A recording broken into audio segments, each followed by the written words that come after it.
ما تزورش ايطاليا وبالتحديد ميلانو عشان الاكل. يا ريت تقتل كل توقعاتك العاليه لان بصراحه الاكل الايطالي في ايطاليا اوفر ريتد جدا. انا زرت ايطاليا 3 مرات على مدار سنه ولقيت مطعم باستا واحد بس هو اللي حلو وده كان في بيسا، الباقي اي كلام. جربت مطاعم في اماكن سياحيه واماكن بعيد، ما تصدقش رد فعل الناس على التيك توك لما ياكلوا الباستا والبيتزا الخياليه.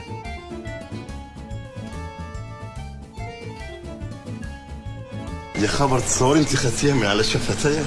بصراحة الأكل الإيطالي في بلدنا أفضل بكتير لأن إحنا بنخدم الأكل بتوابل أكتر، لكن في إيطاليا هيقولك حط زيت زيتون يا معلم، على أساس الزيت زيتون هينقل طعم الباستا لحتة تانية. ويا سلام بقى لما تيجي تطلب بيتزا وما تركزش في المنيو تلاقيها من غير صوص الطماطم، طب إزاي؟ والعكس برضه تلاقي بيتزا بصوص الطماطم بس من غير جبنة. يا جماعة إيه اللي بيحصل ده؟ وبعدين مفيش إلا مارجريتا والهام يعني إحنا عايزين البروتين يا جماعة.